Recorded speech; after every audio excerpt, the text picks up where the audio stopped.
Hello and welcome to another exciting edition of your Pittsburgh Steelers show on the SteelerFury.com podcast. I'm your host, Bradshaw Ben, a.k.a. Will Massasak, also known as Accidental Zen on Twitter. And I am bringing to you full Steelers all the time, big energy tonight with the at least two of the best cohorts that money can't buy, although I'm trying every day to buy them off. I just can't get it done. First, from Suburban Zone 22, recently suffered a Rip Van Winkle event where he overslept and missed the last two Steelers games. His name is Steel Perch. He's with us. How are you, sir? Hey, that's completely inaccurate. I haven't missed a Steelers snap in 20 years. I overslept the podcast.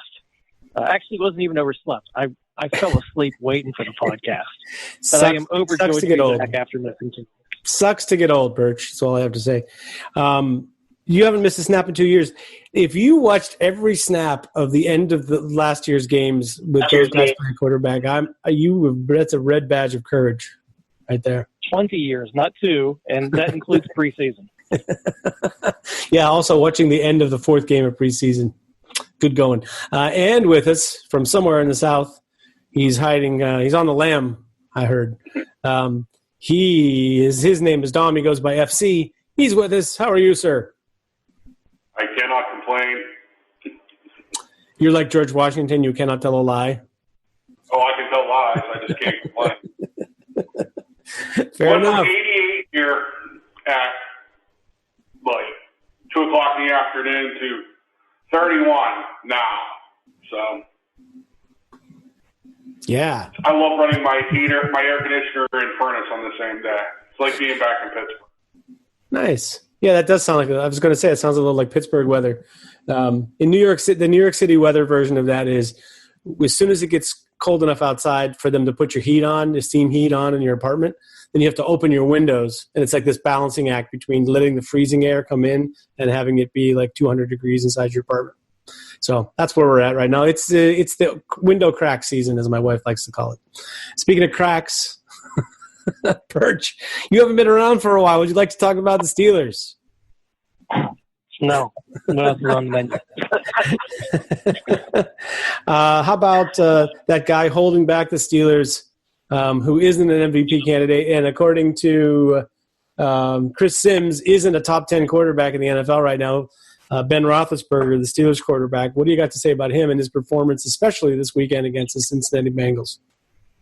Well, you've also slighted him again because you forgot that he's also not the comeback player of the year because apparently Alex Smith has that wrapped up.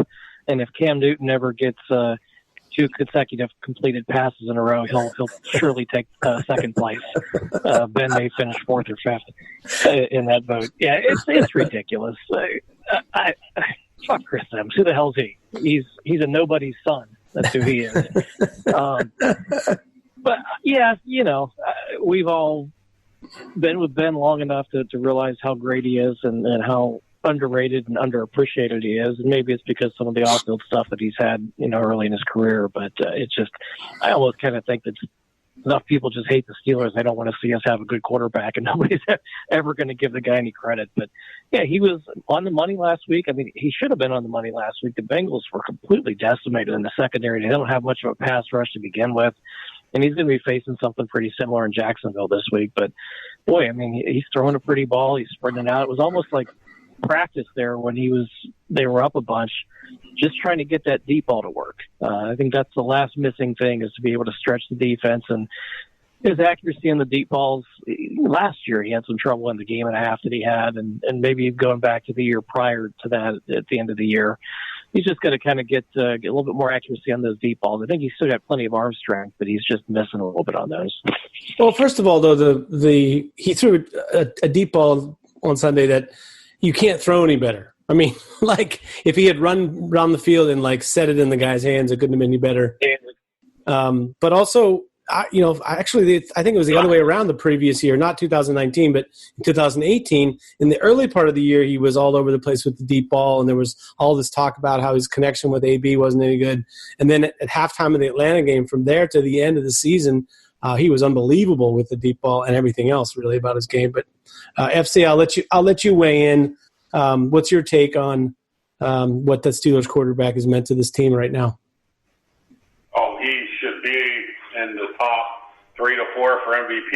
The only reason that he probably won't get more serious consideration is the quality of the Steelers' defense, because the weapons, the other weapons, Claypool, Juju, Deontay Johnson have stepped up.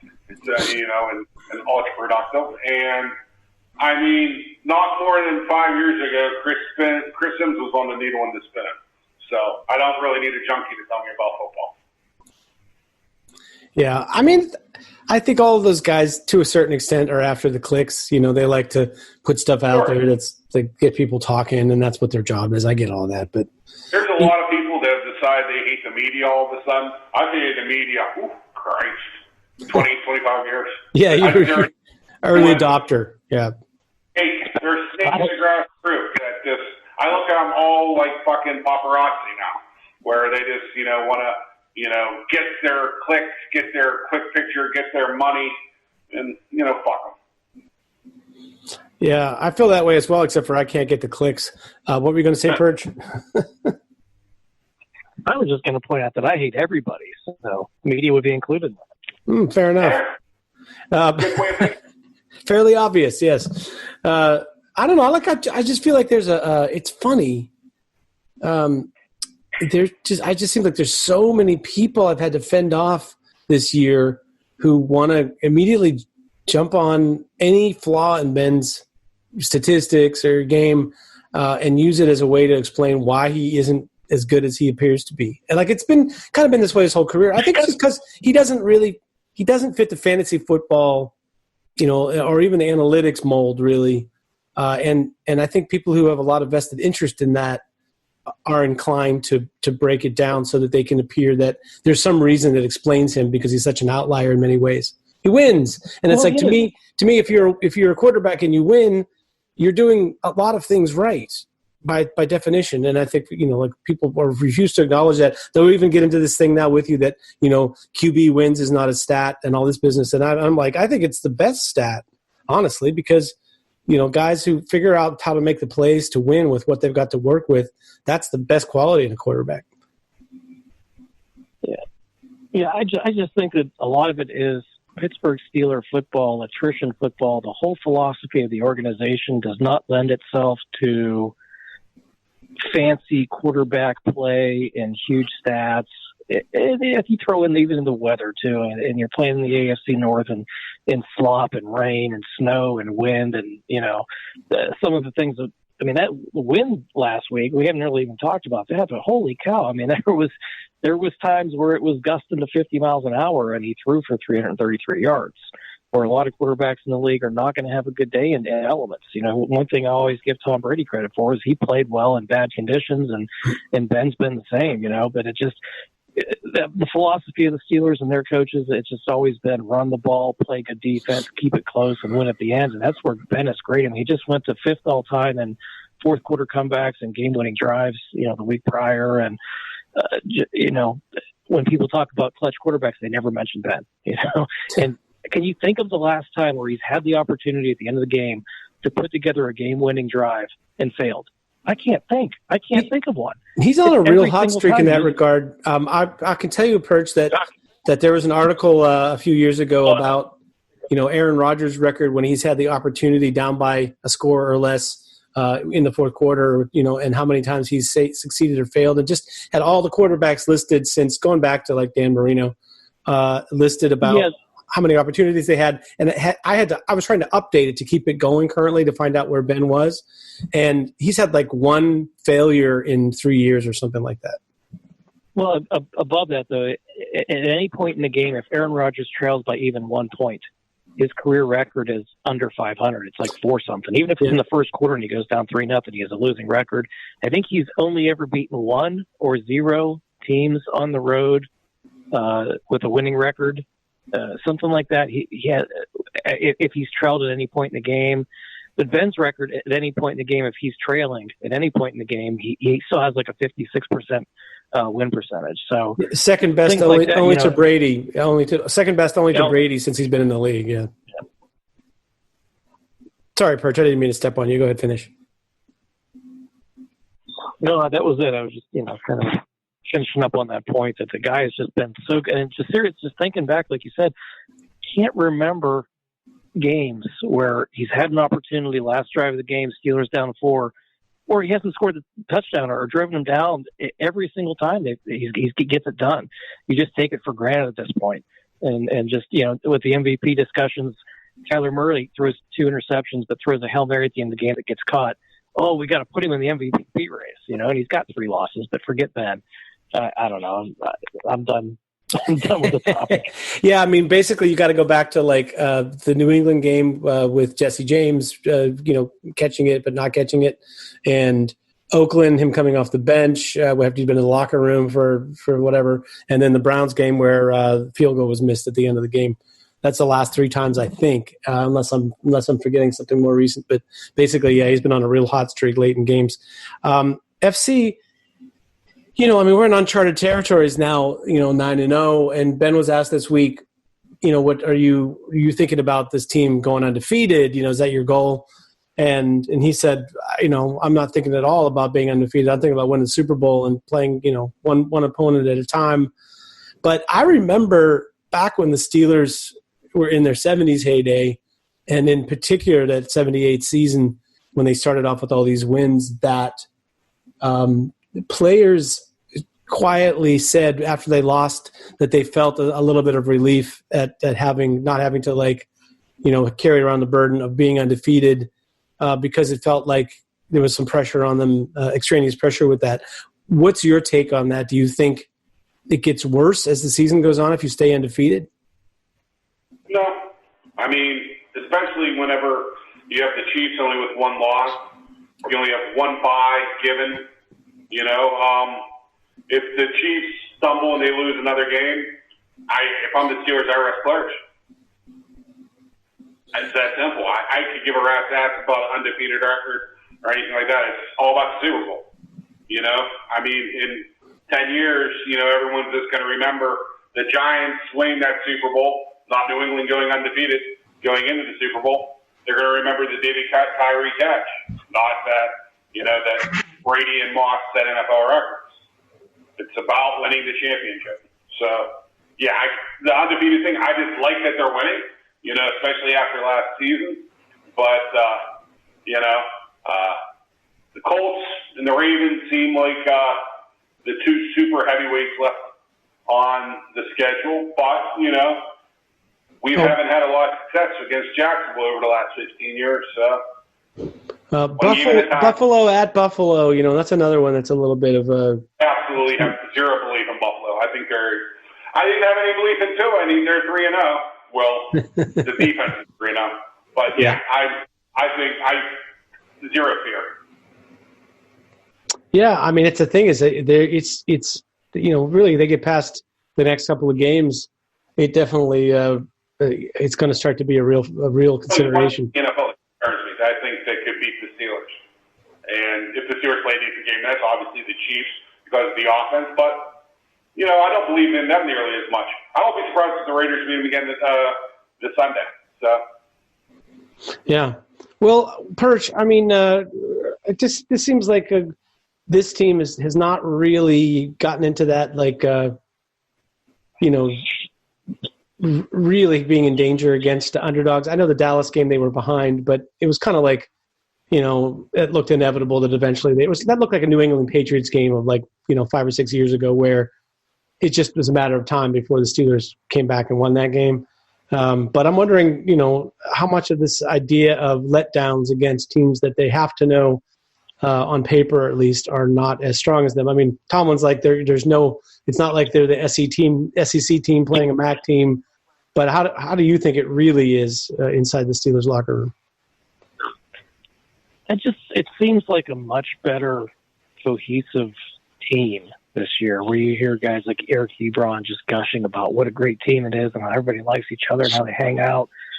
When you had AB and Le'Veon Bell starting a rap career, and guys who were just, remember even the Young Money crew and all those guys were just so self-centered and selfish and focused on themselves, where I think we had a little stretch there with some really talented players that were just not great team guys.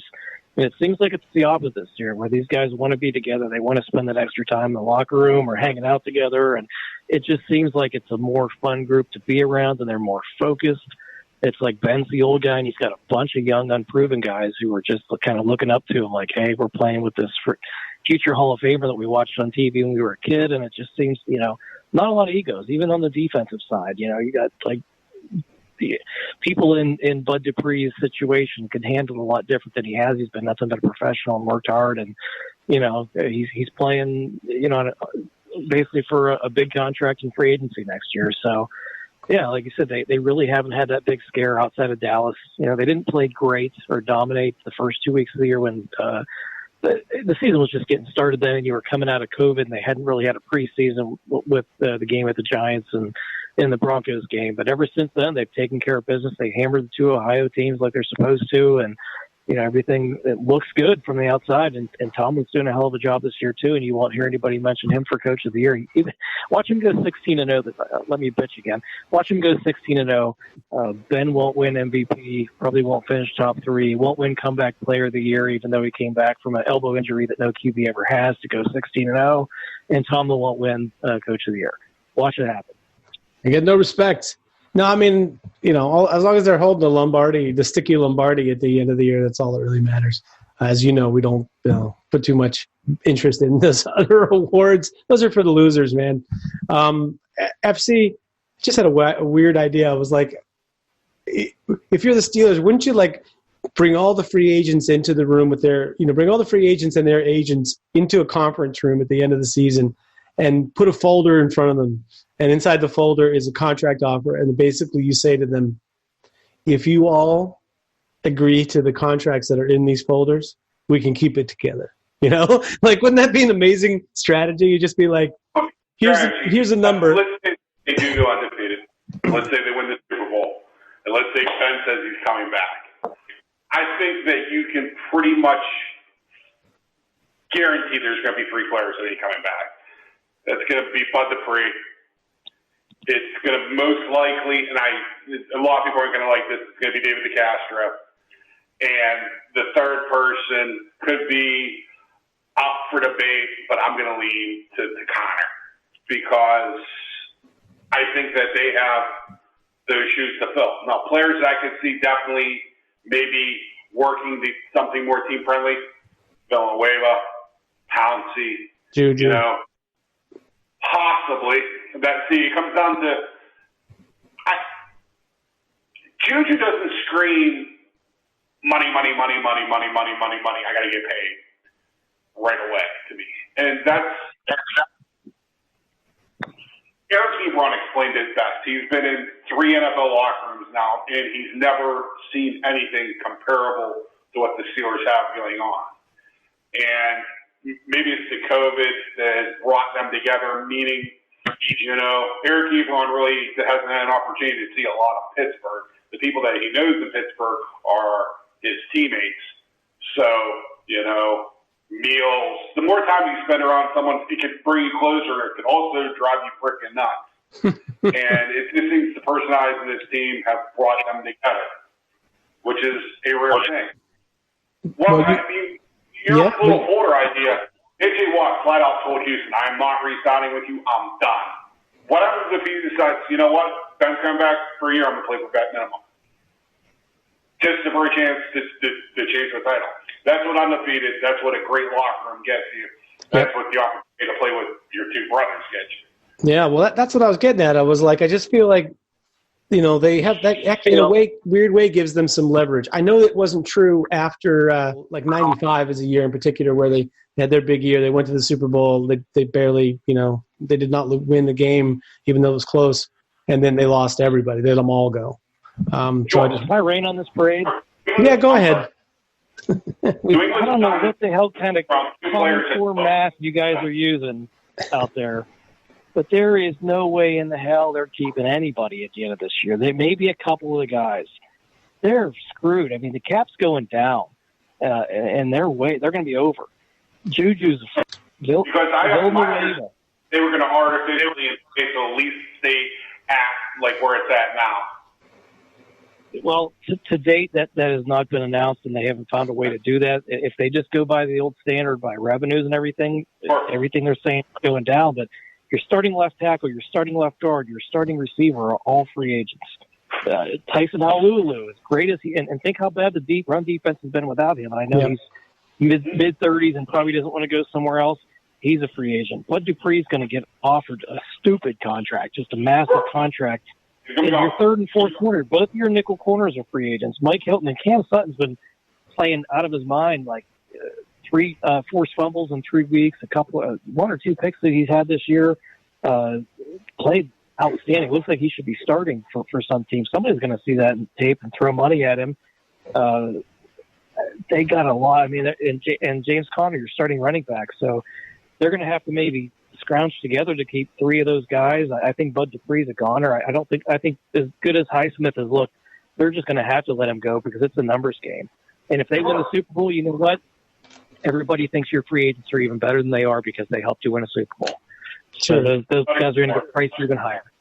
Anyway, so that's my rain on your parade. And well, FC, I'm going to let you have the floor, but just before that, I just want to say, if they extend Ben to the point where he's going to get paid after he retires, which is something that they could do, and they move to Castro for a pick or whatever, it cut Vance McDonald, that basically those three moves, even if the cap is at the lowest number they said it will be, which is 175, that still leaves you room. So what I'm saying is, even if you just make those three moves, you do have room to sign a couple of guys back. You might be able to get your Cam Sutton and Matt. You might be able to get Cam Sutton and Matt Filer and Tyson Alualu for that money, for instance. So even before they do anything else creative with anything else, so I feel like I was in a hurry to bring back any one of our three interior players. To be honest with you, starters. Yeah. I mean, the only level that I can think of that's been worse than David DeCastro has been Matt Filer. He really got to go, unless he can win right tackle off Chucks. Because the problem with the Steelers' run game, outside of Randy Fitchner and Matt Caneda's predictability and basically running three plays, is how horrible Matt Filer, Marquise Pouncey, and David DeCastro are in the run game at this point. Well, correct me if I'm wrong, but I think there have been some exceptions, especially 2 weeks ago. But on the move, they seem to be okay. It's when they're sort of in the phone booth with people. On the move.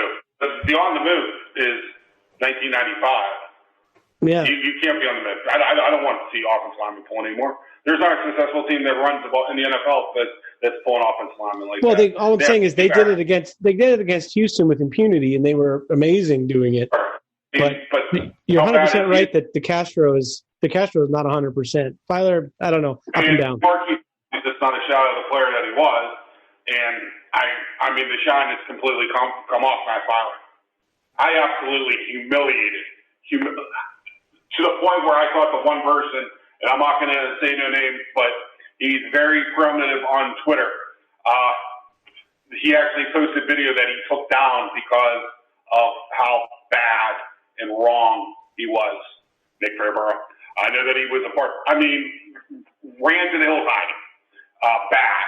And the big thing is I'm as guilty as anyone. There'll be players I don't like, and there'll be players I like. And if you just overlook bad plays by players that you like, and then it's just the Steelers' run game problems are predictability and inability to win at the point of attack. But those guys have been very good in pass rush. So we seem to be a passing team now. Sure. But, okay, just quick follow-up. That is, I'm with you that I thought Dotson was great when he played and appears to be ready to play. Would he make more of a difference replacing DeCastro or Filer? Which way would you go? It's tough to say because you can basically see what's coming from the Steelers run game. And if you can see what's coming, and we're three schleps doing a podcast, these guys are getting paid tons of money in advanced scouting.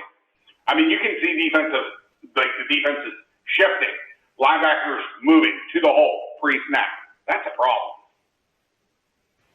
Yeah, most definitely. Perch, you want to weigh in on this?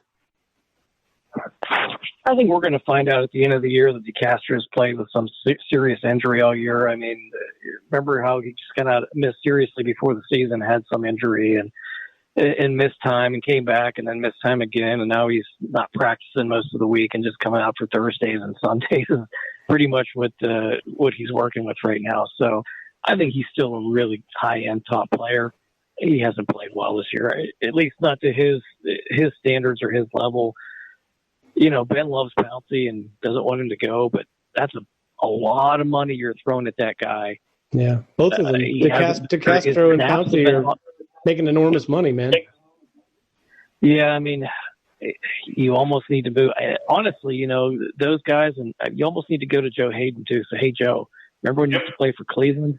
You know how fun it is to play here in Pittsburgh, buddy. You got to give us something back. You know, you got to give a team-friendly extension or something. His deal's a lot, too. I'd almost rather have Cam Sutton in his upside for the future than, you know, Hayden on the back end of his career. So, you know, he and Pouncey were drafted the same year. They're both up there in age. If you got to do something dramatic and you really want to keep this young nucleus and core of the team together, boy, it won't be fun. And sometimes you got to rip that Band-Aid off and say, hey, Pouncey and Hayden, it's been a lot of fun. Thanks for the memories. And you two are gone and find ways to replace those guys. And yeah, it's just a lot of, and then, you know, that deal that they just gave Hayward, I love Hayward and the way the guy plays, but man, they're paying him a lot of money for the downside of his career. I mean, you remember Aaron Smith, you know, in about a year from now is when he started just, you know, injuries and his decline. And I have a hard time believing that, you know, I think that contract is mostly a 2-year deal. It's pretty voidable after that for Hayward. But, you know, and the other thing we didn't really mention was Ben has never, ever, ever signed anything remotely close to a team-friendly deal here. It's time, Ben. You know, you need to really sit Ben down. Ben, you could play another 3 or 4 years the same as Brady and Breeze are doing. But do you want to get your head beat in with a shitty offensive line and no receivers? Or do you want to take, you know, you have $400 million we've given you. Why don't we just, you know, do a team-friendly extension, give him 3-year extension. He's got a year after this one left. Add 3 on there, make that 4th one a bunch of dead money that he probably will never see, or pay him when he's retired and they got to rebuild the roster. But something like that has to happen because they are going to be up shit creek with the cap situation after the year. Yeah, and this is what we have an undefeated team and we're chopping it up. All right, fair enough. So let's move on and talk about this week's matchup. Perfect segue, FC.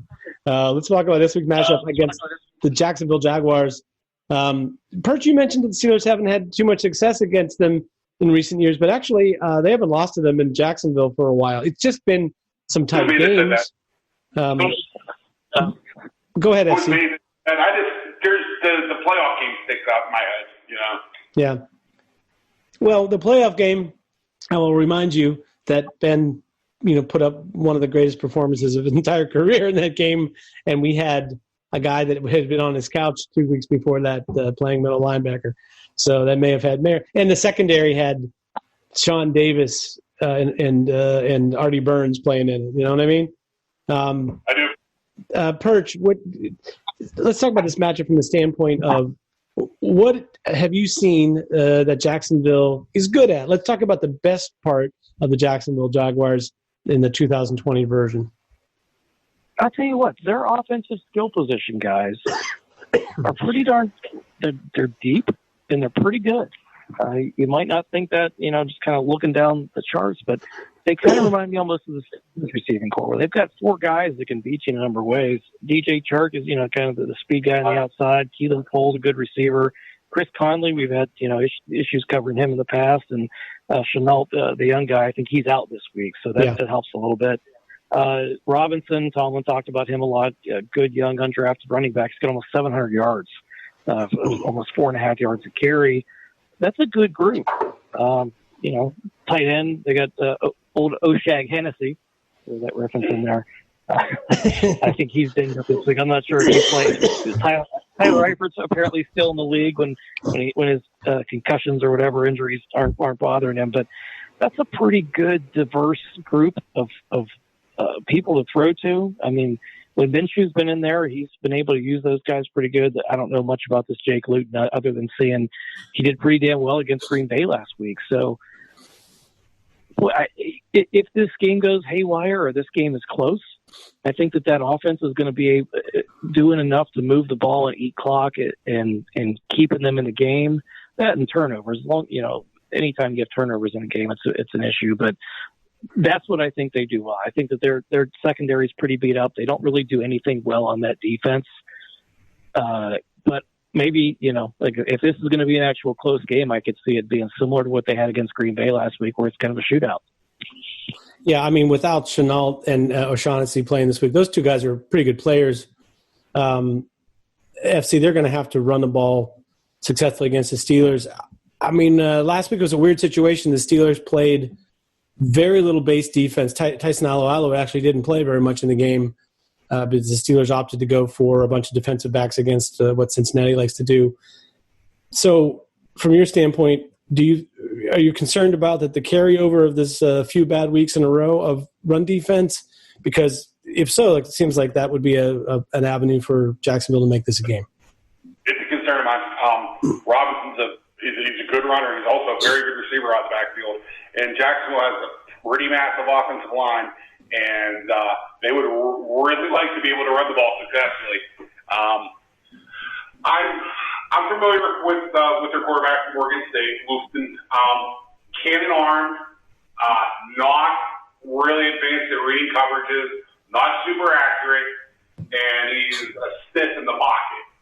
He ain't going to move around. He doesn't climb the pocket, but if you give him time to set up, read, he can throw the ball all over the field. Their massive offensive line concerns me. We're not going to be able to play cutesy, nickel and dime and defensive backs against their running game. If they show you process, you're going to have to answer with pace, or they're going to jam the ball down your throat. They have a massive offensive line. Yeah, Luton.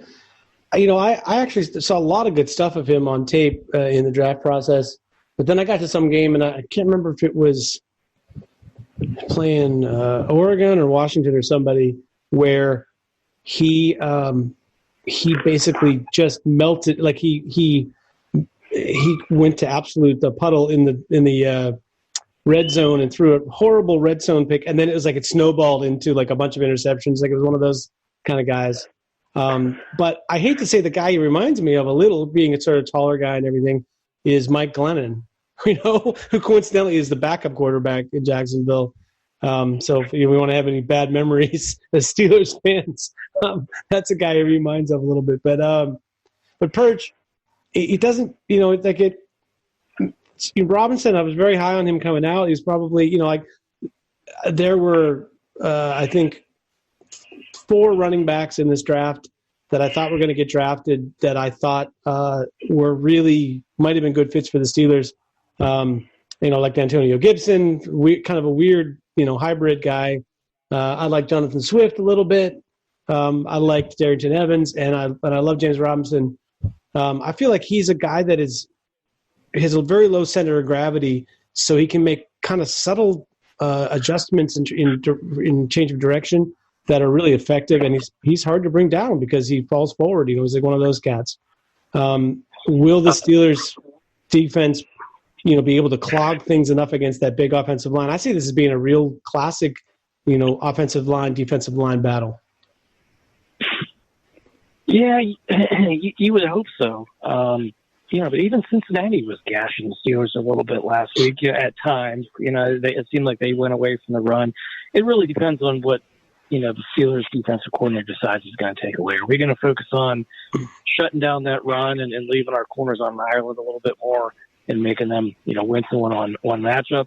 Or are we just going to kind of shut the pass down and force those guys to run? So maybe that goes back and forth throughout the game, but it's going to come down to what we always say, man, on offense, start fast. Come out throwing, try to throw points up on the board, get a lead.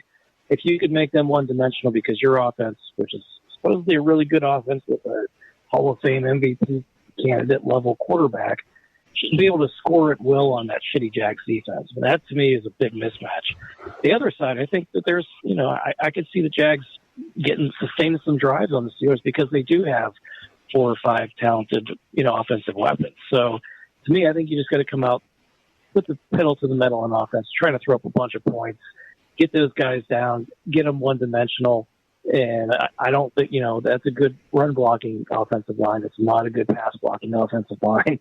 TJ Watt, the guy, the right tackle for them, has given up 40 pressures this year. 40 pressures and like 6 or 7 sacks. Watt should have a field day, right? So get a lead, make them throw, kill the quarterback, get turnovers, win a game.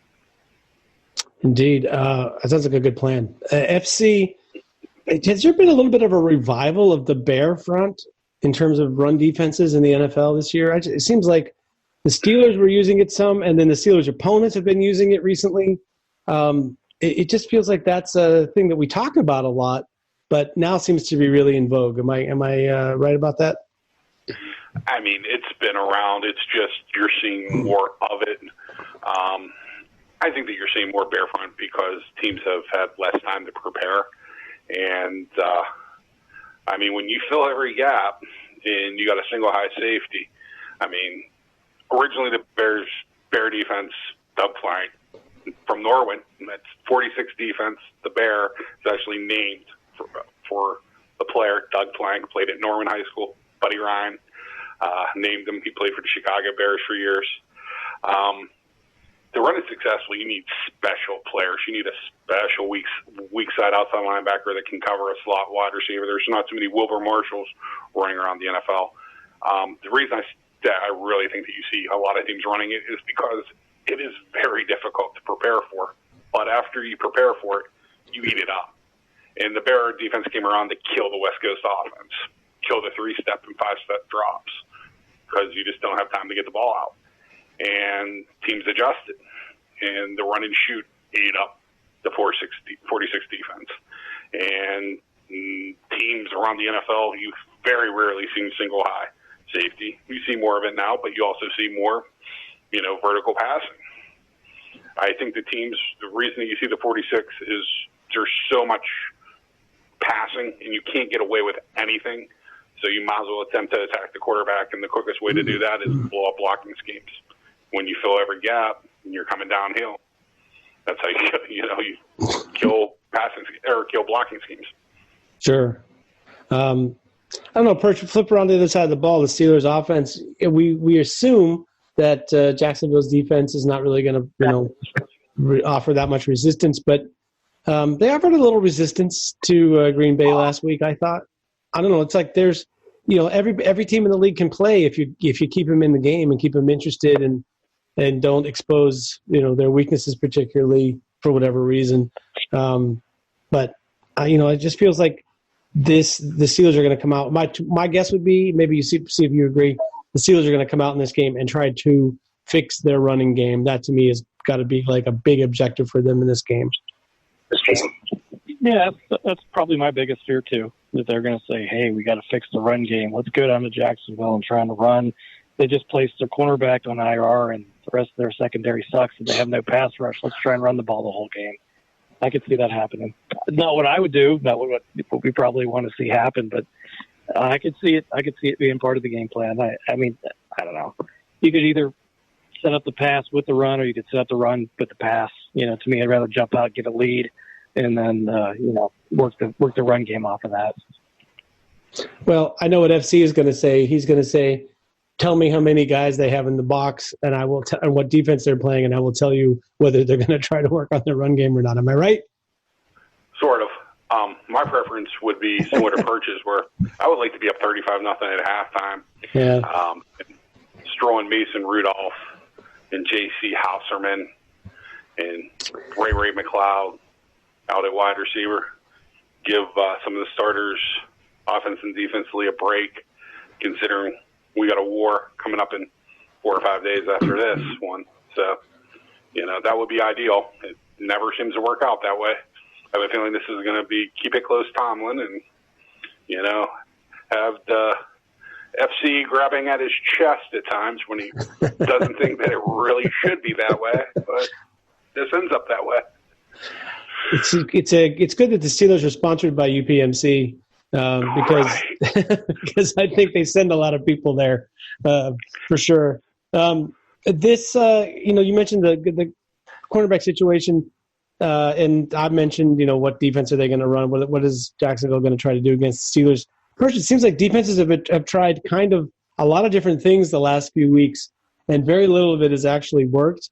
And I think the Steelers, one thing about them working on the run game, if they were to get the run game at least back to the level that it seemed like it was earlier in the year, and against the Giants and against Houston, if it got kind of to that level, it feels like they would be almost impossible to defend. I guess this is a good thing that they're so versatile and varied. Mike Tomlin is, I'm sure, thrilled with this idea of versatility. Honestly, yeah, it'd be nice if he got it going, but they're so diverse and so talented with their receiving core. You've got James Washington's your fourth guy on the bench, and he's good enough to start for some teams in the league, and the backs can catch. They've got two tight ends when they're both healthy that can play. Do you really need to run the ball that much in 2020? You can go out and throw it 50 times a game, especially when you're throwing it the way that they are, where it's run after the catch, short, get the ball out within 2 seconds. You've got shifty guys, you've got big guys, you've got fast guys, you've got strong guys, you've got every different diverse thing you have between Ebron, those four receivers, Ray McLeod, some of the running backs they have.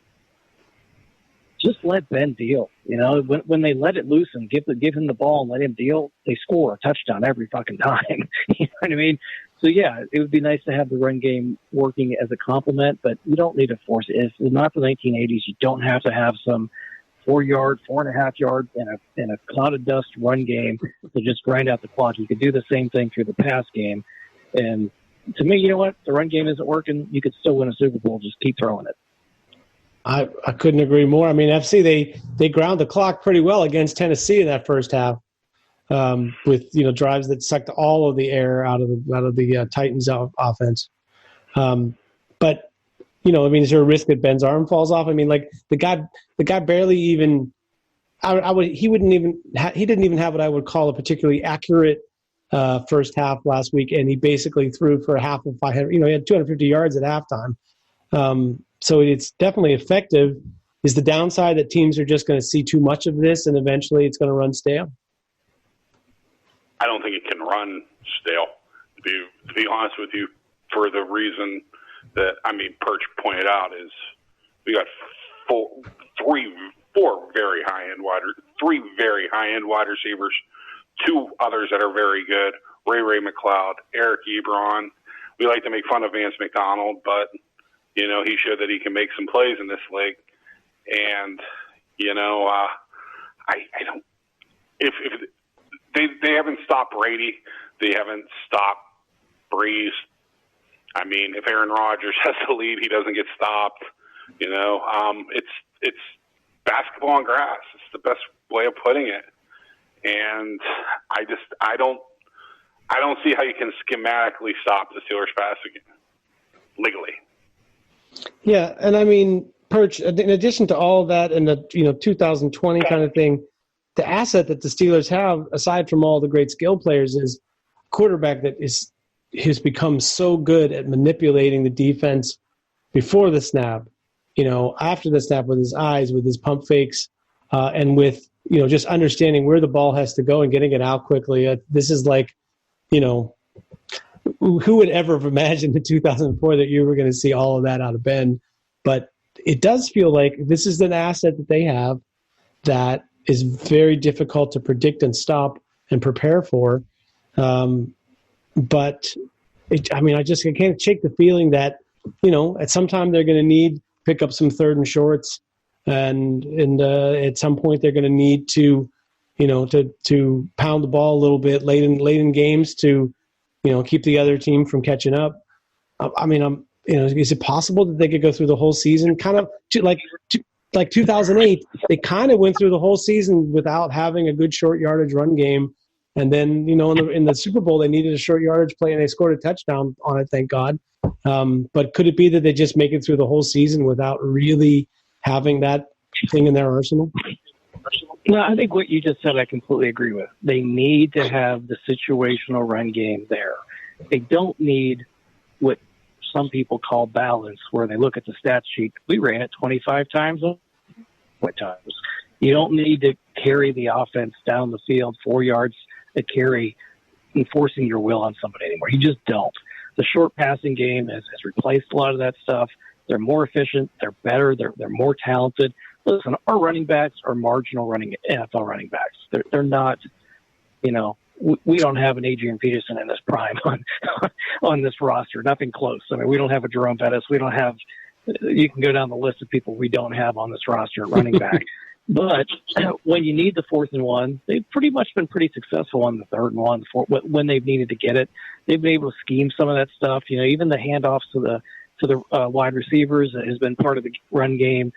So, like you said, it would be nice if they were able to consistently win some of those situational short yardage things, but you don't need the run game to be the dominant part of your offense. You just don't.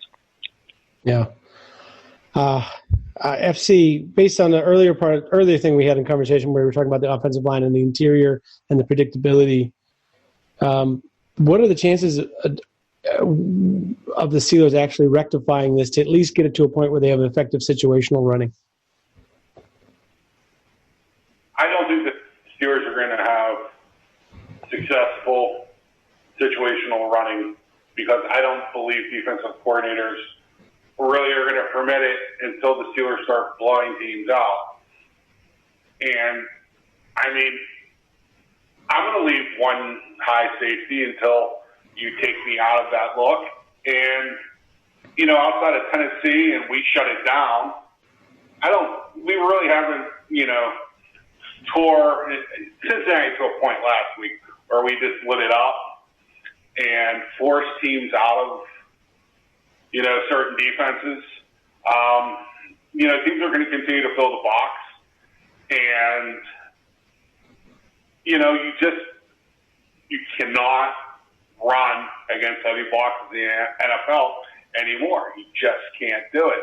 Teams aren't two-gapping. Teams are flying up the field and making plays. They want to make plays for loss, get off the field, turnovers, splash plays.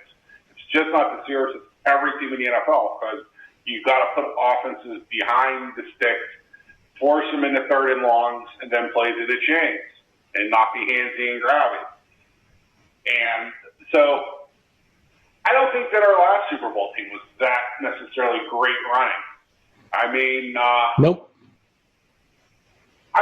We're pretty hardcore Steeler fans, and I don't think anybody on this podcast can name all 22 starters for the last Steelers Super Bowl team in 2008. Well, the Super Bowl winner, yeah. Right. How about this? I'll make it real simple. Who started at center and who started at right guard for the Steelers in the Super Bowl? Arnold Stapleton. Yeah. Arnold Stapleton is correct, and that is fantastic. That is a great answer. And Hardings. What's that? Not Hardings. Hartwig. Hartwig. And Hartwig would also be correct. A lot of people believe that Alan Faneca, and some people think Sean Mahan was the starting center. But no, those are the two guys.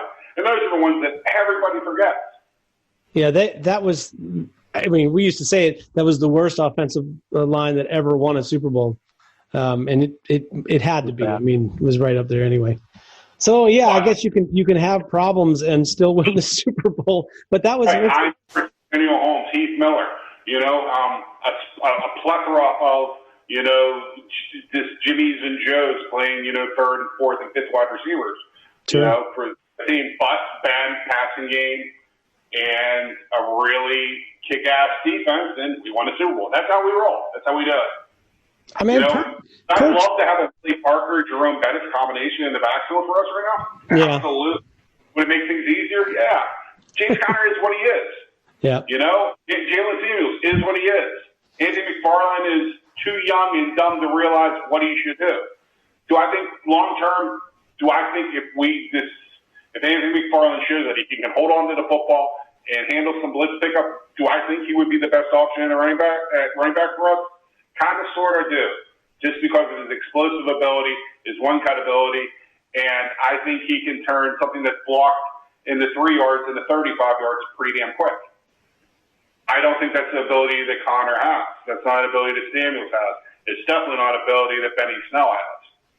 Benny Snell football. Yeah, I do feel like they are going to have to try, if it doesn't work, to simply, coach them up, to get the run game fixed, that they have to try some other people carrying the football. And McFarland makes sense particularly as a change-up. But, yeah, you got to get that guy some carries where he has success. You have to get him the success experience so that he can get some confidence, because he doesn't have it right now. You got to put something different on film. You got to expand the running game. We got to be more than 30, 36 counter, 35 counter, inside zone, outside zone, inside draw, delay draw. That's the Steelers' run game, right? And it's not enough diversity. You got to trick defenders at times. You got to make them think that their eyes are lying to them. You got to slow them down. Sure. I mean, if teams can come with fucking bump block against your running game, it's not going to be successful, especially with a back that can't make teams pay. You can block the play up for 5 yards, and James Conner's going to get you 7. You can block the play up with McFarland or Willie Parker type back for 5 yards, and he can take it for 77. Yep. We don't have to make one guy miss and take it to the house. Or Jerome Bettis that run over one fucking guy, bounce your fucking fat ass off another guy, drop your head and go forward, and hey, I got 9. Yeah. Or he really broke one for 20, Right. Perch, am I a little nuts to think there are a lot of parallels to 2008 with this team? I mean, sort of, had that feeling even from a few weeks ago. But I don't know, what I remember about 2008 was this defense that was, like legendary. And that Ben had come off this big year where he was throwing the ball a lot and threw a lot of touchdowns and had basically his best year of his career maybe in 2007 with the new offensive coordinator. And then he came into 2008 and he got hurt and he didn't really play very well in the early part of the season in particular. And all season long they were like, had trouble running the ball effectively, and Ben was, having problems making playing mistake football and so on and so forth. And they had this sort of turnstile with injuries on the offensive line. Stop me if it sounds familiar. Is it just because they're both good teams and they both have good defenses, or is there something to that comparison? First of all, to correct FC, I can still name every single starter on the 2008 team. So don't test me. Hardwick and Darnell State generally get people. Oh, yeah. Yeah, those are the two that would just automatically say on Panica. You know what I mean? Yeah, he's gone. That was Kimuatu, and then 2010, Kimuatu pretty much killed the Super Bowl at getting Ben hit in the end zone early in the game and forcing an interception. Automatically, the Super Bowl rings with the Steelers. Yeah, but to answer your question, it's definitely some parallels there. That team, that 2008 team, they went through a very, very, I think it was the most difficult schedule in the league. It was grinding week after week, fourth quarter games, closing it out, close games, hard fought, defense carrying a lot of the way. I think this team's a little bit more wide open on the offense. I think this team has, how would I say on the offense, just a little bit more firepower than that one. Maybe they just played a lot of good defenses that year. Ward was kind of, on the back end there with Santonio Holmes, and the run game wasn't great that year. The offensive line wasn't. I think this offense is a little bit better. I think that defense was a little bit better. I think that the back end of this defense is maybe a little bit better. But yeah, there's definitely some parallels between the two defenses for sure. Yeah. FC, just quickly, one of the reasons that Jacksonville made this a close game last week was Keelan Cole got a big kick return for touchdown, right? Kick return, punt return, kick return. Punt return, sorry. Yeah. That's one of those things, you check off, as I did against Dallas, the checklist for the upset is, among other things, you got to get a big special teams player too. I thought it's at I don't know. I feel like special teams have been solid, and we don't like to talk about them when they're solid.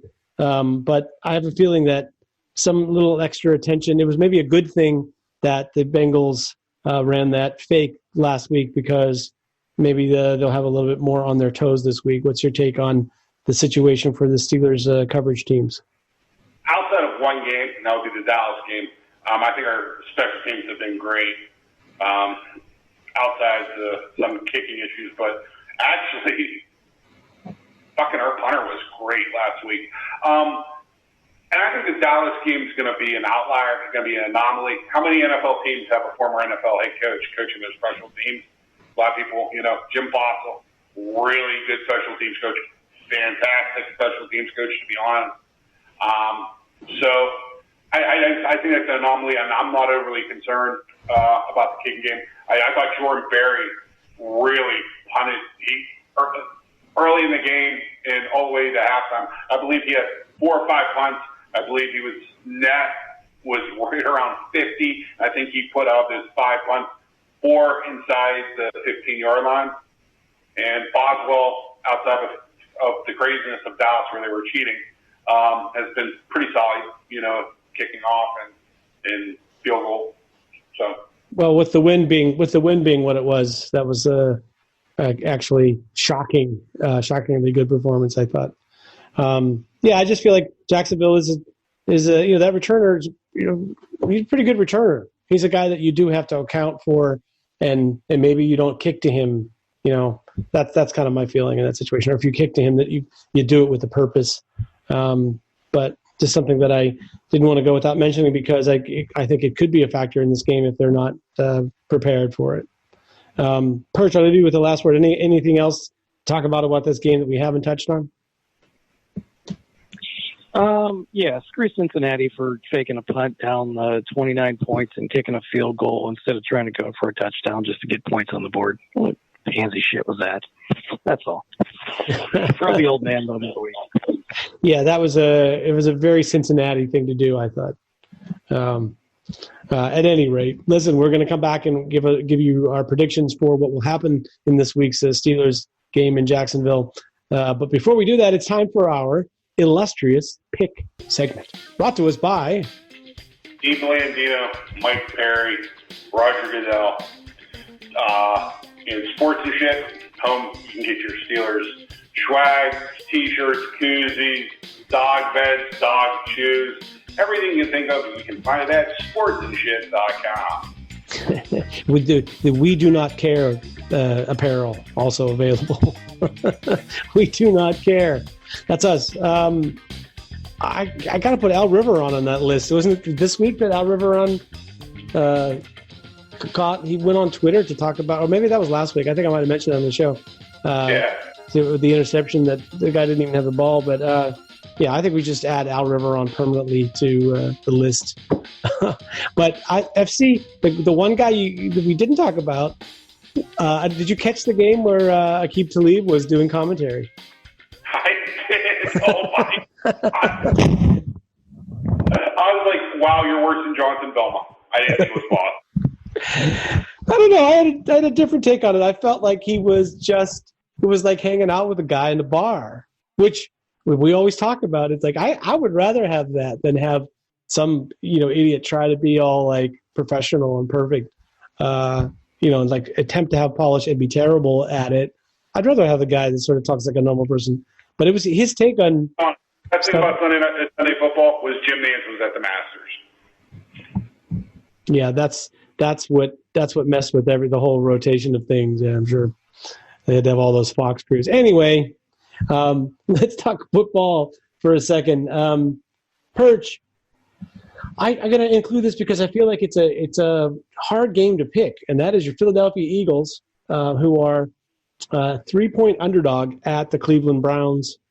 I'm not really sure how the Cleveland Browns got to be where they're tied for second in the division with the Baltimore Ravens. I don't think that's something that people really thought was going to happen at the beginning of the year. And I'm not really sure that they're that good. But here they are in the game against Philadelphia, who's maybe the biggest underachievers this year in the NFL. How do you see this game working out? Yeah, I'm kind of with you. I think the Eagles should win, but I mean the Browns do a couple things really well. They have Myles Garrett, who's hell on wheels, and they run the ball really well.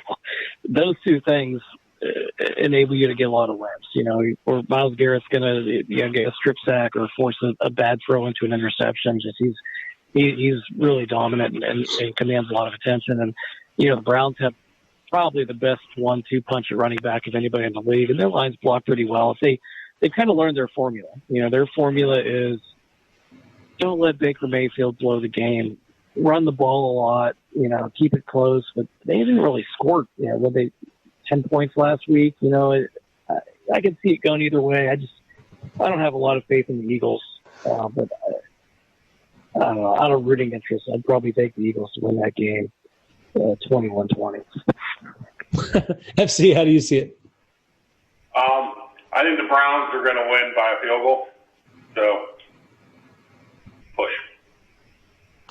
Yeah, I mean, I think I might be inclined to take the Eagles and the points. I'm not convinced that the Eagles are going to win this game, but yeah, I feel like it's like you said, FC. It's kind of a push. Just don't really have any faith in Cincinnati. I mean, in Cleveland, I have a feeling that the Eagles on defense are good enough to at least slow down, if not stop Cleveland's run, and say, you're going to have to throw the ball to beat us. And if they put the ball in Baker Mayfield's hands, maybe it works, maybe it doesn't. But I feel like that puts a different spin on the game than if you're just going to let them play straight defense and let them run away. Indianapolis hosting the Green Bay Packers. Indianapolis is actually 1.5 point favorite in this game, FC. Can Phil Rivers provide enough to beat Green Bay? No, but I think the Colts defense may beat Green Bay. I just don't trust the Packers, and I don't trust the Packers on the road. I understand it'll be in a dome. I understand that means I'm taking Philip Rivers over Aaron Rodgers, but in reality, I'm taking Frank Reich, the Colts defense, over Matt LaFleur and the Packers defense and self-destructive ways. How about you, Perch? Yeah, I mean, the thing that I see is the big difference in that game is I have a lot more trust and faith in that Colts defense than I do in the Packers defense. And, Rodgers on the road against a good team hasn't been that good. Everybody wants to crown Rodgers as the greatest quarterback in the history of the world. I just, he's a front runner. He'll put up some big stats against some bad teams. You put him against a good defense. I can see the Colts winning that game. I think they're favored for a reason. I'm going to go Colts 24-20 and win that game. Interesting. When I was doing a bit of research on Ben's numbers throwing inside a dome, which are kind of unbelievable. He's had one of the best ever. Yeah, one of the best ever in the dome. I remember doing that research that the second best ever is Aaron Rodgers playing in the dome this week. I will take the Packers. I'm normally you'll very rarely hear me pick the Packers in a road game on this show. But I'll take the Packers this week. Let's try. Real quick, there's a website for that has every quarterback stats ever in a dome. It's called like Dome Sweet Dome or something. I'll send it to you if you haven't seen it. If you can help your research. Excellent. There you go. Just try to squeeze in a couple more quickly because there's two other games I really want to talk about. One is Baltimore hosting the Tennessee Titans. Tennessee's been on a bit of a swoon since they met the Steelers. Baltimore also having some troubles. Yet, Baltimore is a 5.5 point favorite in this game.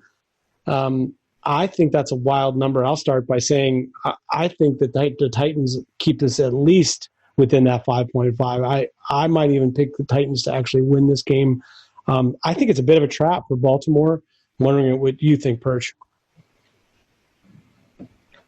Yeah, I mean, the Titans put it on them on the Ravens last year. I know the Ravens have revamped their defense, and their run defense is a lot better. That's two desperate teams. The Ravens just, even the games they've been winning have been closer than what you think they should be. So 5.5 does seem like a big spread.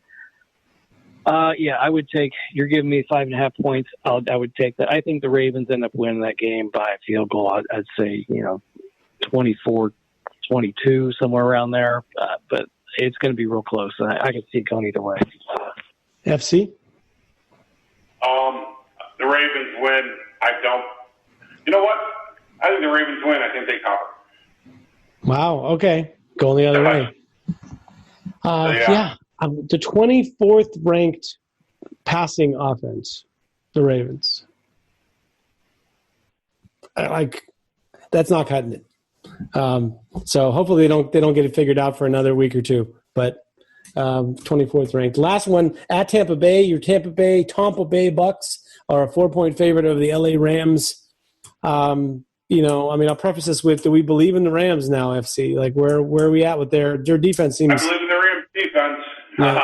a lot more than I believe in Jared Goff. Push comes to shove. Bruce Arians, Tom Brady. I'll take him over McVay and Jared Goff. Yeah. How about you, Burge? Yeah, I think we'll be seeing Tom Brady beating Goff this weekend. Brady gets his slot receiver, wide receiver. He gets his tight end back this week. Mike Hunt, does he not? Wasn't that an old Penn State running back? Maybe so. Terrible. Hey, before we leave the NFL pick segment, I don't know if you guys knew DeAndre Hopkins was having some problems. He was gaining a lot of weight. I heard last week that he went up over 4 bills. Hey, okay, so that takes us to our 5-star matchup. It's a Steelers 5-star matchup because the Steelers are in it. And this week they go to Jacksonville. Sort of their nemesis, 12-14 record all time for the Jacksonville Jaguars against the Pittsburgh Steelers. I'm going to start with you, FC. What's your take on this week's Steelers-Jaguars game?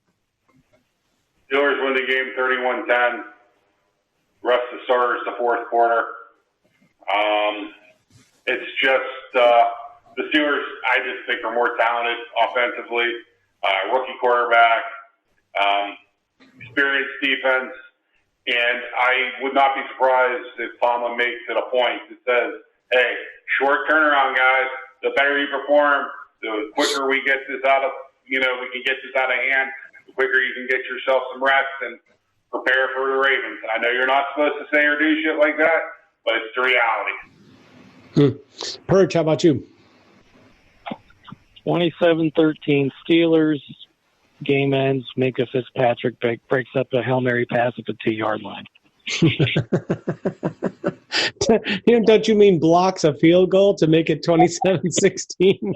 No. See, the whole theme here is the games are getting more and more comfortable each week.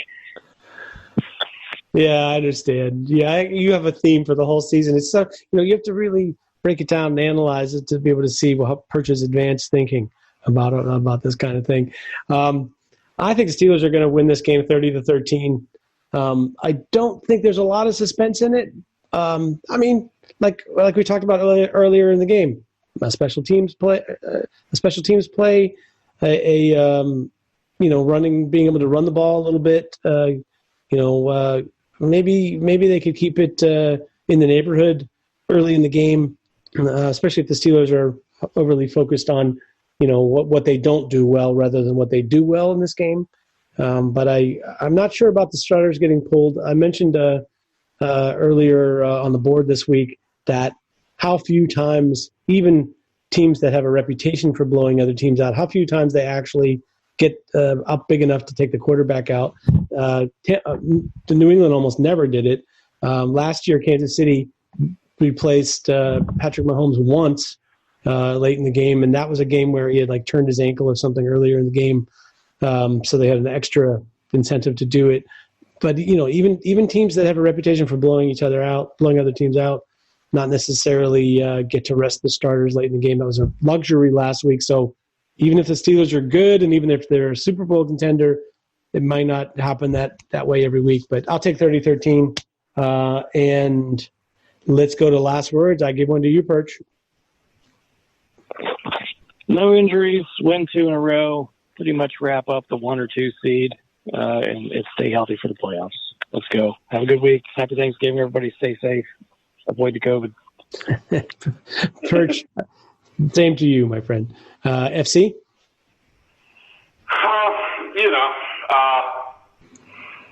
Just play to.